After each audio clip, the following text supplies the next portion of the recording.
더 깊이 들여다봐야 할 정치권 움직임 꼼꼼히 분석해보는 시간입니다. 뉴스의 외전 늘 함께 하시는 패널 두 분 소개해드리겠습니다. 배정찬 인사이트K 연구소장 자리하셨습니다. 안녕하세요. 안녕하십니까. 김연아 시사평론가 모셨습니다. 안녕하세요. 안녕하세요. 네. 오늘은 지지율 얘기부터 먼저 좀 해봤으면 좋겠는데요. 네. 윤석열 대통령 국정수행 지지율이 3주 연속 오른 것으로 나타났는데요. 일단 김연아 평론가가 관련 내용부터 먼저 정리를 해주시죠. 한국갤럽이 지난 6일부터 8일까지 사흘간 전국 성인 남녀 1,000명을 대상으로 조사를 했습니다.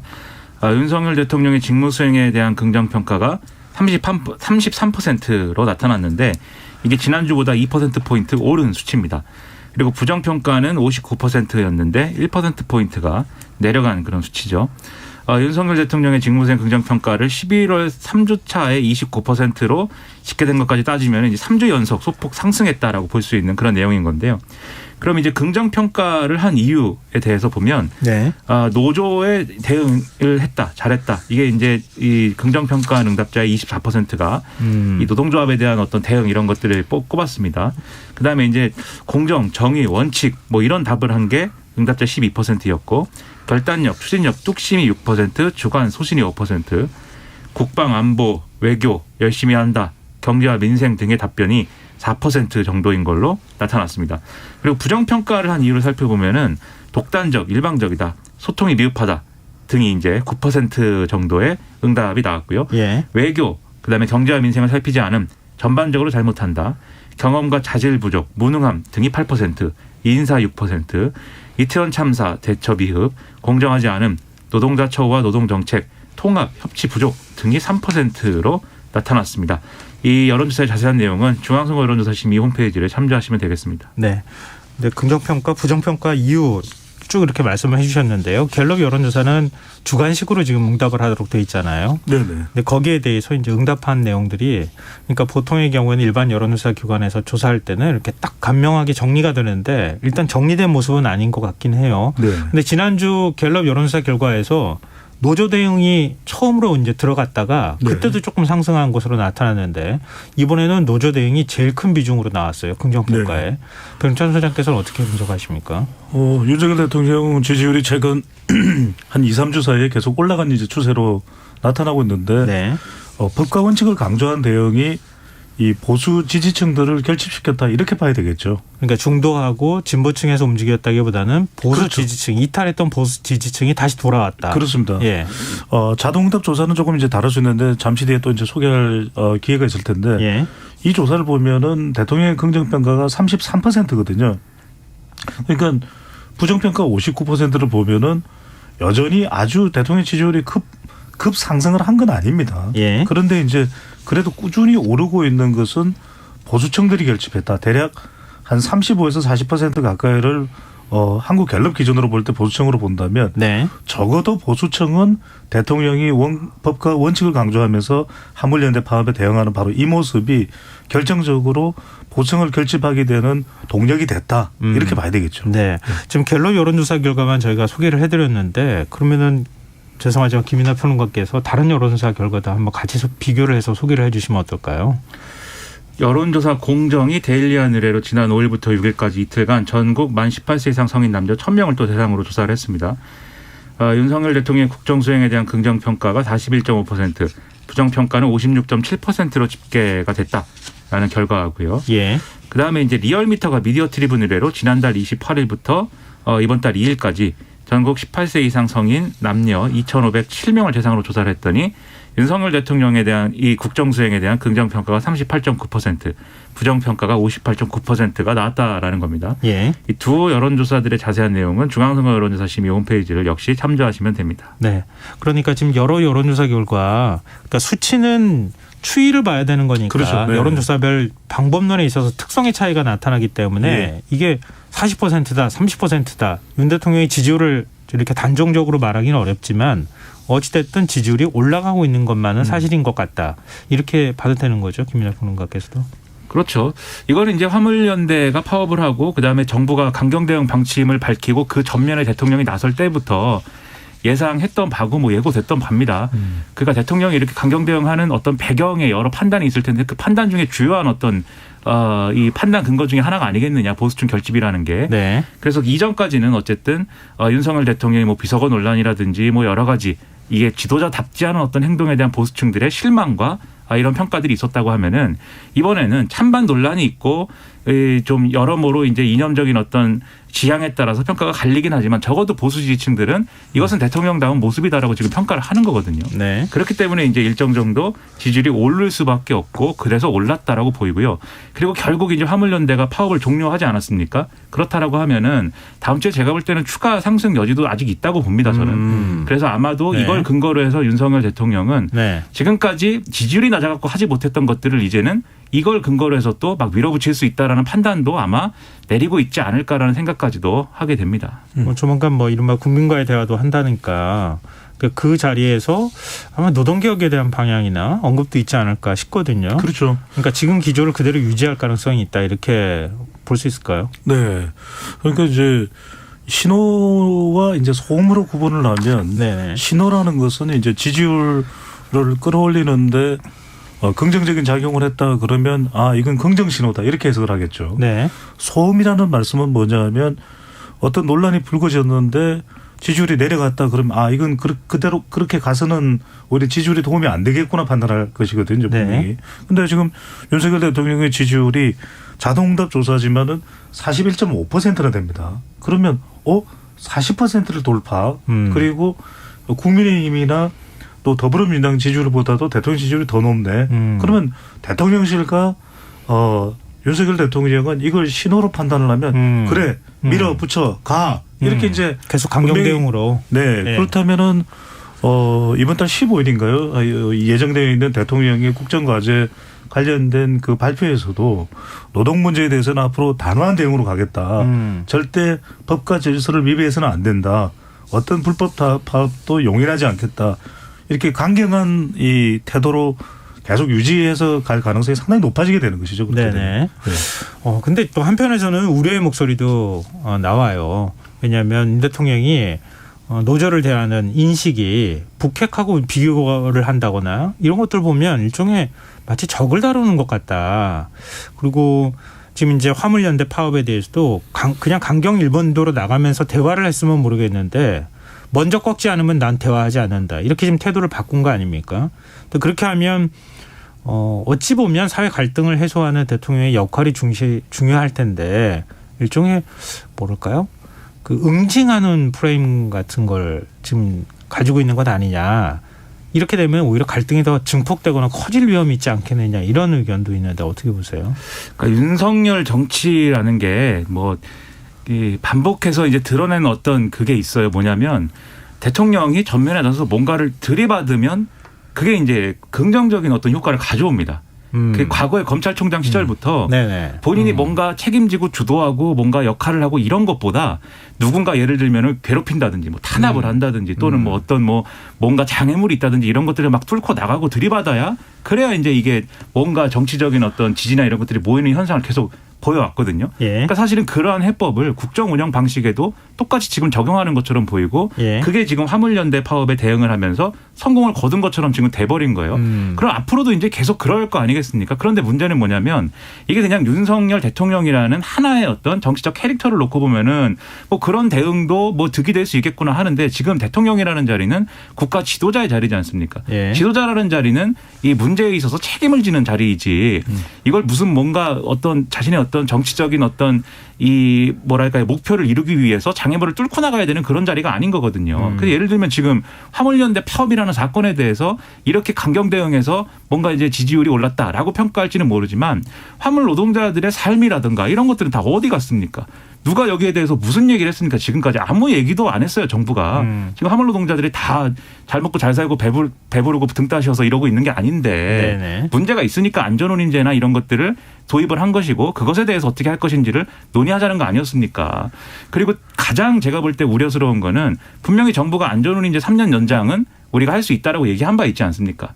그런데 그거는 정부가 최소한 이 안전운임제 3년 일몰제를 지금 3년을 연장하는 게 필요하다 정책적으로 라는 판단을 했으니까 이제 내놓은 대안일 거 아니겠습니까? 네. 근데 이걸 마치 화물연대가 파업을 한다고 하니까 우리가 일단은 이렇게 얘기했지만 지금 우리 말을 안 들었기 때문에 이것도 못 해주겠다라고 하는 것은 그럼 화물연대의 조합원이라든가 그리고 화물연대에 대해서만 적용되는 제도가 아니니까 안도르님제는 화물 노동자들은 그러면 뭐 우리나라 국민이 아닌 건지 우리나라 국민들이 이 대통령한테 대들면 기본적으로 어떤 국가 정책에 대해서 어떤 이 도움을 받아야 될 내용도 자격을 잃게 되는 것인지 그런 시선들이 그런 해석들이 나올 수가 있거든요. 그러면 이게 국정 운영에 도움이 안 되는 것이기 때문에 저는 이런 방식으로 계속 국정 운영을 해서는 안 된다라고 생각을 합니다. 네. 결정적인 이번 파업 사태 대응에 있어서 빠져 있는 게 뭐냐면은 화물연대 파업의 성격은 조금 이제 일반적인 파업과 조금 차원이 다르다고 봐야 되겠죠. 왜냐하면 우리가 일반적인 파업이라는 것은 그것이 생산직에서 다시 사무직으로 또 옮겨가는 파업의 범위 확대가 발생할 경우에 어떻게 대응하느냐. 무슨 말씀이냐면은 이번 파업의 경우에는 사실 이번 한국갤럽에 발표한 내용만 보더라도 파업에 대해서는 상당히 좀 부정적인 여론이 나와 있습니다. 오늘 아까 발표한 한국갤럽의 내용에서도 실제 파업을 지속하면서 협상을 해야 되느냐 아니면은 업무에 복귀를 한 이후에 이 파업 관련된 협의를 해야 되냐면 일단은 업무 복귀를 하라는 게 무려 71%거든요. 굉장히 좀 경제가 어렵다고 국민들이 많이 그렇습니다. 인식하고 있기도 하니까요. 그런데 정부가 이번 파업에 대해서 대응을 잘했냐라고 하는 질문에 대해서는 31%만 잘했다는 응답입니다. 절반 이상은 잘 못했다는 응답인데 만약에 화물연대 파업이 아니라 사무직 노조의 파업이었다면 어떻게 됐을까요? 이렇게 해결이 안 됩니다. 왜냐하면 이 화물연대의 경우에는 바로 생계를 유지하기 위해서 다시 복귀할 수밖에 없는 상황이 전개되거든요. 네네. 이번 파업도 그래서 빨리 복귀할 수밖에 없는 상황이었다면 사무직 노조를 한번 생각해 보시죠. 사무직 노조는 금방 복귀 안 합니다. 그러니까 지난번에 이제 의료계 집단 행동하고 비교를 그렇죠. 하더라고요. 예. 그러니까. 그래서 의료계 집단 그것도 있겠지만은 내년 경우에는 지금 상당히 이 경제 성장률이 하향 조정될 정도거든요. 네네. 그러면 만약에 사무직 노조가 전면적으로 파업을 하게 되면 이건 이번과 같은 해법은 안 된다라는 이야기예요. 그래서 일반화돼서는 곤란하다. 화물연대 파업이. 파업이 됐을 때 어떤 식으로 정부가 풀어나가야 되는 것에 대한 깊은 고민은 더 있어야 되는 것이죠. 근데 사실 좀 뭐 이게 결국 이제 윤 대통령 입장에서는 아까 우리가 지지율을 살펴봤지만 윤 대통령한테 바라는 보수층의 어떤 기대라는 게 있는 거잖아요. 그렇죠. 네. 노조가 이렇게 강경하게 나왔을 때 거기에 뜻을 굽히거나 하면 안 된다라고 하는 게 보수층의 의견이 적지 않다. 이걸 지금 우리가 확인하는 과정이기도 한 것 같고요. 다른 쪽으로 좀 보면은 이 노정 간에 특히 지금 경제 안 좋고 내년에는 0%대 성장할 것이다. KDI가 지금 예측하고 있잖아요. 네. 그러니까 훨씬 실물 경제가 침체하고 있고 이런 상황에서 예를 들어서 이자 비용이나 이런 건 늘어난다면 결국은 실질 소득은 마이너스로 떨어질 가능성이 높고 그만큼 국민들의 불만도 높아질 거고 임금 인상에 대한 욕구도 커질 거란 말이에요.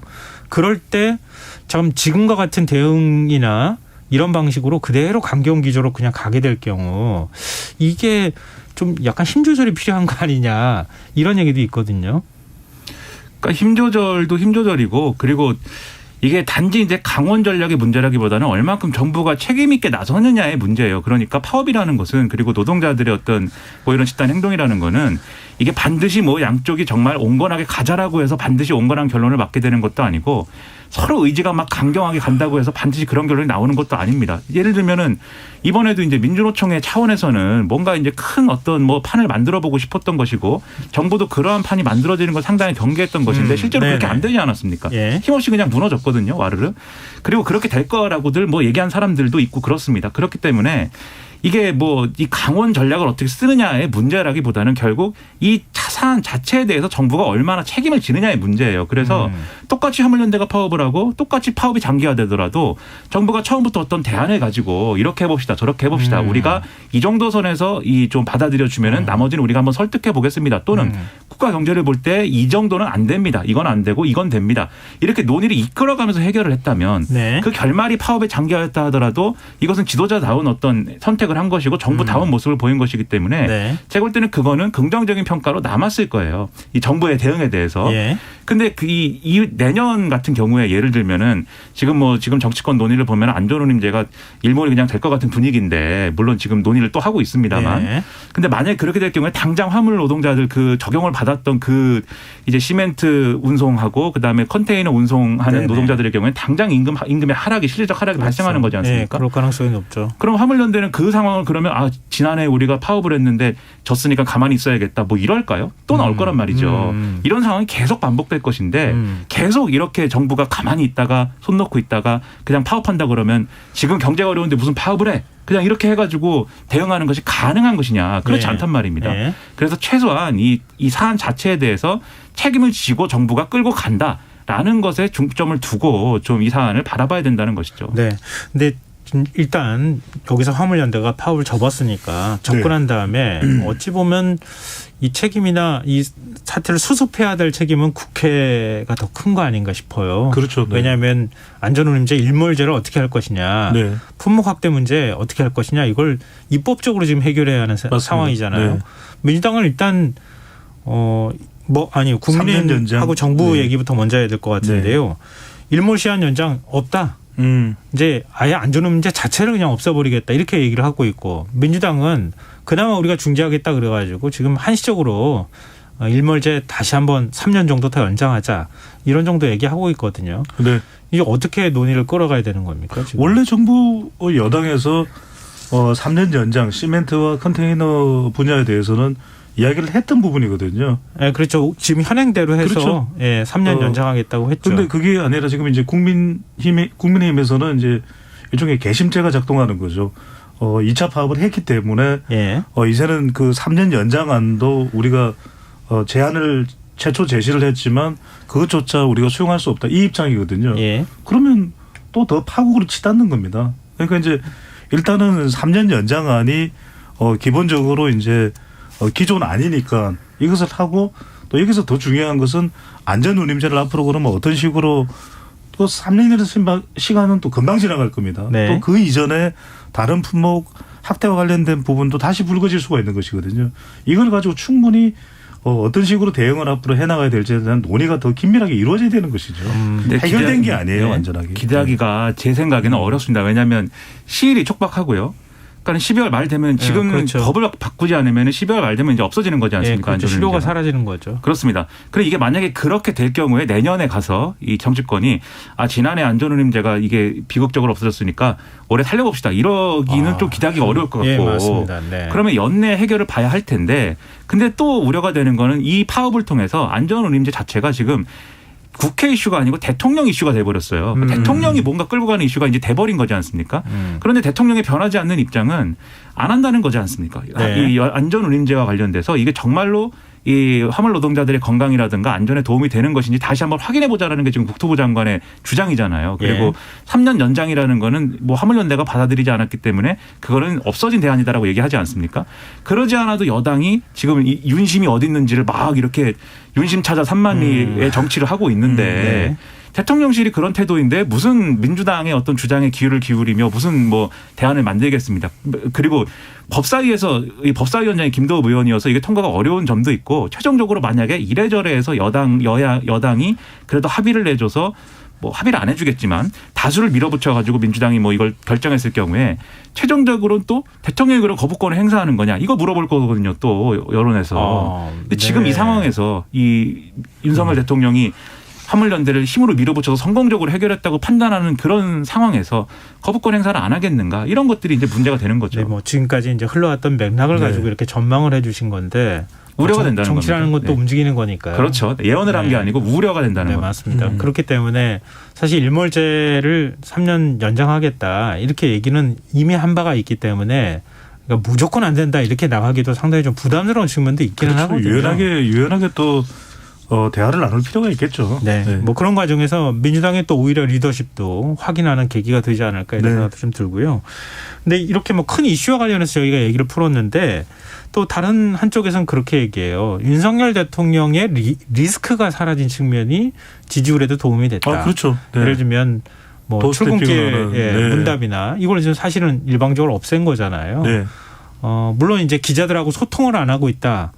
뭐 대통령실 이전한 것도 사실 그 이유였는데 그 부분이 사라지면 이게 도대체 왜 이전한 거냐 이런 비판의 목소리도 있지만 대통령 지지율이라는 측면에서는 도움이 됐다고 보는 게 맞겠죠. 그렇죠. 우리 시간을 통해서도 저도 그렇게 분석을 했는데 그런 가장 큰 이유가 결국 대통령 지지율이 안 올라가는 이유가 올라가려고 하더라도 또 도스태핑에서 대통령의 발언 자체가 논란이 돼버리면 지지층에서도 안 올라가더라고요. 예. 그러니까 이제 60대 70대 이상이 윤석열 대통령의 보수 지지층이고 지역으로 보면 이제 대구 경북이고 그런데 뭐 중도나 MZ 세대를 떠나서 도어스태핑으로 계속해서 논란이 되어 왔던 것이고 그게 지난 6월 중순 이후부터는 빅데이터 썸 트렌드를 분석을 해도 다 부정적이에요. 네네. 내용이. 네. 그래서 저는 도어스태핑을 멈춘 것도 대통령 지지율이 올라가는데 분명히 기여를 했다.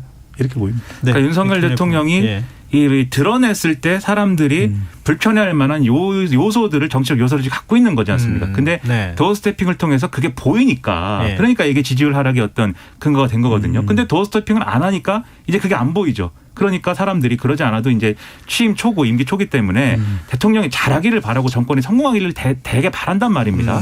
그렇기 때문에 일단 그런 실망스러운 모습이 보이지 않으면 그래도 이제 마음을 좀 다스리는 거예요. 유권자들이. 네. 그러니까 이게 어떤 지지율 상승의 국면 이런 것에 도움이 되는 건데 근데 저는 또 역으로 얘기하면은 네. 이게 그러면 근본적으로 어떤 그래도 뭐 좋게 이 좋은 결말을 맞이하려면 대통령이 사실 그런 이 사람들이 좀 좋아하지 않을 만한 그런 정치적 요인을 가지고 있다고 말씀드렸는데 그건 사실 대통령이 정치 초보여서 그런 것도 있거든요. 그러니까 네. 말이나 어떤 태도나 이런 것들에 있어서 정치인답지 않은 지도자답지 않은 뭐 그런 요소들이 보이기 때문에 그랬던 건데 네. 대통령이 스스로 그런 것들에 대해서 준비를 해나가야 되는 거죠. 그리고 준비를 해서 완성이 되면 그때 가서는 제가 볼 때는 도어스태핑이나 이런 거 재개하든지 언론과의 접촉면을 늘리는 게 있어야 된다고 보고 왜냐하면 그게 명분이 있는 일 아닙니까? 그렇게 됐으면 하는 바람을 가져본다는 겁니다. 그래서 오는 15일 국정과제 점검회의 주재하고 네. 이제 부처에서 추천을 받아가지고 패널도 100명 넣어서 대통령하고 아마 질의응답을 하지 않을까 그렇게 생각하거든요. 그렇죠. 이것도 사실 윤석열 대통령이 하나의 소통의 방식이 될 텐데 네. 이게 윤 대통령 지지율을 끌어올리면서 국정 동력을 확보하는 데 도움이 좀 될 수 있겠습니까? 그래서 이제 그런 국정과제 발표를 한다는 것만으로 지지율이 바로 올라가지는 않겠지만 네. 그런 기회를 만드는 건 좋은 거죠. 그래서 저는 도어스태핑을 대체할 수 있는 대통령의 소통 수단이 될 수 있을 것 같아요. 오히려 그런 국정과제를 발표할 때는 주로 이제 정책에 집중이 될 테고 또 자료도 준비를 해서 대통령이 충분히 답변하지 못하는 내용이 있으면 관계 보좌진의 또 도움을 받아서 얼마든지 답변할 수 있지 않겠습니까? 저는 이런 소통 방식도 오히려 윤석열 대통령이 좀 보완해서 또 설명을 할 수 있는 정책 설명을 할 수 있는 자리라면 오히려 더 보탬이 될 수가 있겠죠. 저는 이게 여기서 만약에 윤석열 대통령이 이전에 도어스태핑에서 보여줬던 모습처럼 돌발적인 그리고 어떤 지도자답지 않은 그러한 언행이나 태도가 만약에 돌발적으로 나오면 이건 이제 안 하느니만 못한 이벤트처럼 될 수가 있습니다. 그래서 지난번에 한 차례 했는데 그게 그렇게 크게 썩 도움이 되지는 않았어요. 그게 이제 비상경제민생회의를 생중계했는데 막 자기들끼리 얘기하는 것 같고 뭔가 경제는 있는 것 같은데 비상과 민생은 없었던 것 같은 그런 회의가 돼버렸지 않습니까? 근데 이번에는 어쨌든 국민 패널에 100명이 참여한다고 하니까 이건 제가 볼 때는 좋은 기회이긴 해요. 그러니까 그런 이전에 좀 실망스러웠던 모습보다는 제가 보면은 윤석열 대통령이 확실히 장점을 가지는 부분이 있습니다. 뭐냐면 본인이 정말 관심이 있고 또 공감하는 분야에 대해서는 그리고 그러한 주장에 대해서는 화끈하게 공감하는 모습을 보여주거든요. 그런 모습 분명히 있습니다. 그래서 그런 모습을 보여주면서 국민들의 어떤 지지를 얻으면 꼭 거기서 정답을 다 얘기하지 않더라도 그러면 제가 볼 때는 도움이 될 것이고요. 그게 아니고 또 어떤 부분에서는 대통령이 경험해보지 못한 대목에서는 공감하지 못하는 언행이나 이런 것들이 과거에 있었단 말이에요. 그런 것들이 노출되면은 그것은 큰 리스크가 될 것이다. 그러니까 그 부분에 신경 써서 준비를 했으면 좋겠다는 생각입니다. 근데 그동안에 이제 윤 대통령이 자신의 모습을 드러내는 방식에 대해서 나는 뭐 쇼하지 않는다. 그리고 그냥 자연스럽게 뭐 하겠다 이렇게 얘기를 했는데 좋은 쇼는 또 필요한 것도 필요하지 않을까.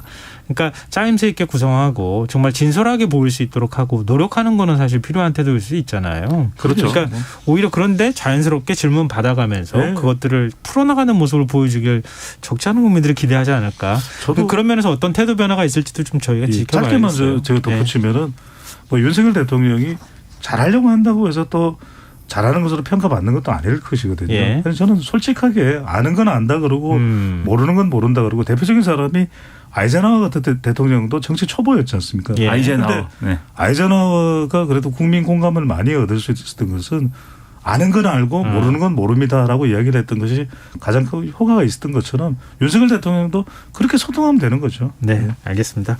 지금 여러분께서 KBS 라디오 김성환의 시사회를 듣고 계십니다. 뉴스의 외전 김민하 시사평론가, 배정찬 인사이트K 연구소장 두 분 패널과 함께하고 있습니다. 자, 그러면 지금 예산안 얘기도 좀 저희가 안 할 수가 없는데요. 일단 정부국회 마지막 날인데 예산안은 일단 통과가 안 될 것 같아요. 이렇게 바로 이제 내일부터 임시회를 지금 소집을 해놓은 상황이기 때문에 결국 어쩌면은 민주당과 국민의힘과 민주당의 반응을 보면 임시회로 넘어갈 거라는 걸 미리 알고 있었던 것 같아요. 협상하는 당사자니까 뭐 당연히 알고 있을 것 같은데요. 막판 힘겨루기를 한창 하고 있는 것 같아요. 일단 정기국회 내에 예산안 처리하지 못한 부분, 국민의 시선은 별로 그렇게 좋지는 않겠죠. 네, 심판받아야 된다고 봅니다. 저는. 네. 왜냐하면 국민도 우리가 이 직장 생활을 할 때도 정해진 기한 내에 업무를 못하면 얼마나 큰 불이익을 당하지 않습니까? 그런데 예. 국회는 더군다나 공공의 자리고 국민들을 대표해서 역할을 다 해야 되는 그런 자리인데 제 기간 내에 못했거든요. 저는 근데 그런데도 불구하고 별로 이 심판할 수 있는 이 조치가 없어요. 장치가 없습니다. 너무나 안타까운 일이고 무책임하고 무능력한 국회에 대해서 국민들이 어떻게든 성토할 수 있는 저는 그런 앞으로 기회를 무한대로 가져야 된다고 생각하고 네. 결국 임시국회로 넘어간 이유는 뭐겠습니까? 서로 정액을 해서 원하는 예산안을 그대로 수용하겠다 이런 의도 아니겠습니까? 네. 그렇다면 결국은 여야 간에 그 자기 예산에 대한 욕심으로 이렇게까지 무리하게 이 임시국회까지도 와 있는 상태다. 참 개탄스러운 일입니다. 뭐 여야 간에 인식차가 있기 때문에 이건 뭐 줄다리기 힘겨루기를 좀 할 수도 있을 것 같긴 한데요. 물론 이제 법정 처리 기한을 넘겼기 때문에 비판의 소지가 충분히 있다고는 보는데 그 사이에 이제 변수로 들어간 게 이상민 행정안전부 장관 해임 건의안 문제잖아요. 이거 과연 처리가 될 것인지 이거에 따라서 또 이후 정국이 또 변화할 가능성도 있지 않겠습니까? 그렇죠. 이게 해임 건의안은 표결을 안 하면 이제 자동으로 이제 없어지기 때문에 네. 만약에 이게 지금 이제 김진표 국회의장의 태도는 예산안을 처리하는 그런 본회의가 아니면 해임 건의안 지금 안 다룰 것처럼 얘기를 하지 않습니까? 네. 그래서 그런 상황이 장기화되면은 뭐 협상에 달렸긴 하지만 해임 건의안 표결 안 하는 상황도 있을 수가 있겠다라는 생각이 들고요. 그럼 그만큼 어떻든 예산안 처리하는 예산안 협상의 기한은 좀 늘어나겠죠. 그만큼. 네. 그런데 그렇게 되면 또 이 민주당 입장에서는 이제 그럼 해임 건의안 발의는 왜 했냐 이렇게 되니까 그래서 이제 탄핵소추안 얘기를 같이 하면서 이제 끌고 가겠다라는 거겠죠. 그러니까 예. 이런 모든 것들이 이제 결국 예산과 연계돼 가지고 돌아가는 거일 수밖에 없는데 그런데 이제 이상민 장관의 해임 건의안 제출한 것도 그렇고 지금 예산안과 관련해서 줄다리기 하고 있는 것도 그렇고 국정조사는 어쨌든 예산안 일정하고 연계해가지고 지금 합의를 해놓은 거잖아요. 예. 예산안 처리에 이 기한이 늘어나면 늘어날수록 국정조사를 할 수 있는 1차적으로 할 수 있는 기한은 계속 줄어드는 거 아니겠습니까? 이태원 참사에 대해서. 네. 근데 그런 상황을 종합으로 해서 보면은 여야가 지금 예산안을 가지고 줄다리기 할 만한 의제들이 있고 그리고 각자의 사정도 우리가 이해할 수 있고 뭐 법정 기한 지키지 못하고 정기국회 내에도 이제 처리 못한 거에 대해서 비판도 하지만 어쨌든 결과적으로 합의하면 좋겠는데 근데 빨리 합의를 해라라는 거에 대해서 너무 가볍게 생각하고 있는 것 같아요. 국정조사까지 다 만약에 이제 시일이 제대로 다 지나가고 제대로 하지 못하는 그런 상황이 됐을 때 이상민 장관 해임 건의안이든 탄핵소추안이든 그런 모든 것들이 어떻게 역사에 남겠습니까? 정말 장관을 해임하고 싶어서 책임을 묻고 싶어서 한 것인가? 국정조사가 이렇게 다 이렇게 엉망이 됐는데 이런 평가 남을 수 있거든요. 그러니까 예산안에 대해서 너무 이 서로 벼랑 끝 협상하지 말고 빨리 합의하고 해임 건의안 처리를 하든지 그런 것들이 빨리 좀 해야 된다라는 생각입니다. 근데 뭐 지금 모레까지 지금 해임 건의안을 처리를 해야 되는 거 아니에요? 그렇죠. 그러니까 표결이 돼야 되는 상황인데 그때까지 김진표 국회의장 입장에서는 양쪽을 다 압박하는 카드로 쓰고 있지 않나 그런 생각도 한편으로 그렇죠. 들거든요. 네. 그러니까 결국은 예산안 심사에 대한 합의가 먼저 우선되고 그다음에 해임 건의안을 국회에서 표결 처리할지 말지를 국회의장이 키를 주고 아마 본회의 여는 것까지도 같이 움직이지 않을까. 그렇죠. 그런 생각이 드네요. 알겠습니다. 뭐 지금 경제가 굉장히 어려운 상황인데 내년 예산안 하나 처리 못하는 정치권이 이게 무슨 필요 있느냐 뭐 이렇게 비판을 또 하실 수도 있을 것 같은데 네. 또 막상 그 협상장에 들어간 사람 얘기를 들어보면 양쪽이 이걸 다 가져가더라 이런 얘기도 하더라고요. 그러니까 결국에는 네. 제가 말씀드린 대로 정액을 해서 양쪽 예산을 다 통과하겠다는 의도라고 봐야죠. 네, 알겠습니다. 자, 그럼 이제 최근에 국민의힘 상황이 뭐 굉장히 많은 분들한테 이제 관심을 모았어요. 이른바 이제 윤석열 대통령의 관저 정치라고 불리죠. 그러니까 이른바 윤핵관들을 관저로 불러서 만찬을 한다거나 당 지도부를 불러서 만찬하고 뭐 이렇게 일련의 과정들. 뭐 한동훈 법무부 장관하고 이상민 행안부 장관도 역시 마찬가지였다고 하는데 그러고 난 다음에 윤심이 이른바 이제 전당대회 작동하기 시작한 거 아니냐. 보라더들도 다 돌아와서 목소리를 높이고 있는 것도 그렇고 이런 얘기가 나오고 있거든요. 이 좀 3월 전당대회 또 다른 이제 불씨가 될 수도 있을 것 같은데 이 부분은 어떻게 보세요? 그렇죠. 그러니까 관제 정치를 하는 가장 큰 이유는 이심 전심이 아니라 윤심 전심, 이심 윤심 뭐 이렇게 생각해야 되겠죠. 그러니까 대통령과 당 지도부 간에 조율을 한다. 그렇게 볼 수밖에 없는 것이고 실제 관제 정치를 하는 사람들이 극히 소수에 제한돼 있잖아요. 예. 윤핵관 핵심 멤버와 그다음에 당 지도부와 그리고 김기현 의원의 경우에는 3시간 동안 또 별도로 만찬을 했다. 예. 그 이야기는 결과적으로는 전당대회와 관련 없다고 하기가 참 힘든 상황이고 실제로 윤석열 대통령이 한동훈 장관이 거론된 것에 대해서는 선까지 걷고 나섰다라는 것은 뭔가 이런 이 직간접적으로 연관이 있을 수밖에 없는 것이거든요. 네.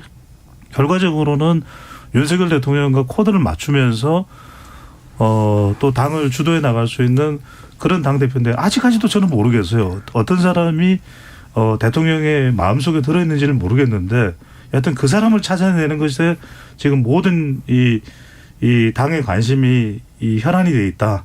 이렇게밖에 볼 수가 없는 거죠. 임기 초반부터 사실은 여당이 흔들렸잖아요. 이준석 대표를 뭐 어찌됐든 징계를 하든 쫓아내든 하여튼 뭐 어떤 형태든 간에 이준석 대표가 결국 이제 물러나게 됐고 그 다음에 당을 추스르는 작업을 하고 있는데 다시 또 내년 전당대회가 나왔단 말이에요.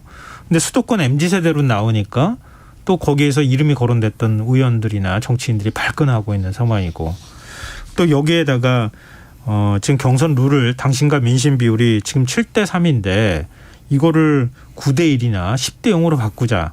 이런 얘기까지 나오고 있어요. 지금 유승민 전 의원 견제하는 거 아니냐 이렇게 얘기가 되고 있는데 이거는 어떻게 보세요? 그러니까 지금 윤심에 들어있는 게 누군지 모른다 이렇게 배 소장님이 말씀하셨지 않습니까? 네.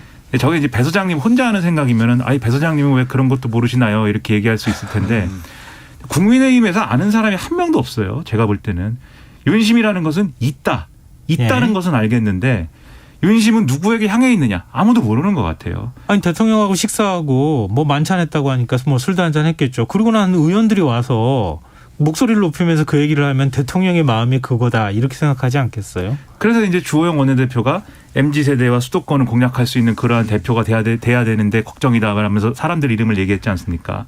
그래서 국민의힘 사람들이 그럼 한동훈 장관인가 봐 윤심은 이렇게 생각해서 그 얘기를 막 했더니 대통령이 화를 내면서 아니라고 하지 않습니까 또. 네. 그러니까 분명한 거는 몇 가지가 있어요. 첫째, 윤심은 있다. 분명히 윤석열 대통령의 마음에 들고 싶은 마음을 채워질 수 있는 기대를 채워질 수 있는 당대표는 탄생을 해야 한다. 이 방침이 하나가 있고 두 번째, 그런데 그것은 절대로 유승민 전 의원은 아니다. 절대로 아니다. 네, 이게 이제 하나가 두 번째가 있는 것이고 셋째, 최근의 보도는 이제 이 공천을 이제 쉽게 말하면 이제 흔들림 없이 어디 편향되지 않도록 해야 되기 때문에 차기 대권에 관심이 있는 대권 주자는 안 된다라고 하는 분위기가 또 있다. 뭐 이런 얘기가 있지 않습니까? 그러니까 조건과 안 되는 사람은 분명한데 그래서 그러면 누구를 해야 되느냐. 이건 지금 답이 없는 거예요. 그게 이 혼란의 근본적인 원인입니다. 안철수 의원 입장에서 퍼쩍 뛸 만한 얘기를 했어요. 아직 거기는 아니래요. 제가 안철수 의원 측분한테 물어보니까 그거 아니라고 얘기하고 좀 있어요. 주목해 봐야 될 것은 안철수 의원이 최근에 기존까지는 굉장히 온건파적인 어떤 발언과 이런 것들을 해오지 않았습니까? 네네. 이런 분위기가 잡히고 나서 갑자기 민주당 괴멸시킨다고 그러고 170석을 만들겠다고 지금 주장을 하고 있습니다. 왜 그럴까요? 이거 주목해 봐야 됩니다. 답을 얘기해 주셔야지. 왜 그럴까요? 전당대회에다가 이 이야기를 들으면 또 윤심이 안철수 의원에게 가 있는 것처럼 생각할 수 있는데 그런지 아닌지도 모르겠어요. 알겠습니다. 일단 모르겠다로 정리하죠. 뭐 다음번에 네, 윤심을 향해 달리고 있을 뿐이지. 윤심이 조금 더 분명하게 드러날 때 저희가 다시 한번 분석해 보기로 하죠. 일단 두 분은 좀 헷갈리는 상황이다 이렇게 말씀해 주셨습니다. 자, 오늘 뉴스의 외정 오늘 여기까지 하겠습니다. 지금까지 김민하 평론가 그다음에 배종찬 인사이트K 연구소장 두 분 패널과 함께했습니다. 고맙습니다. 고맙습니다. 감사합니다.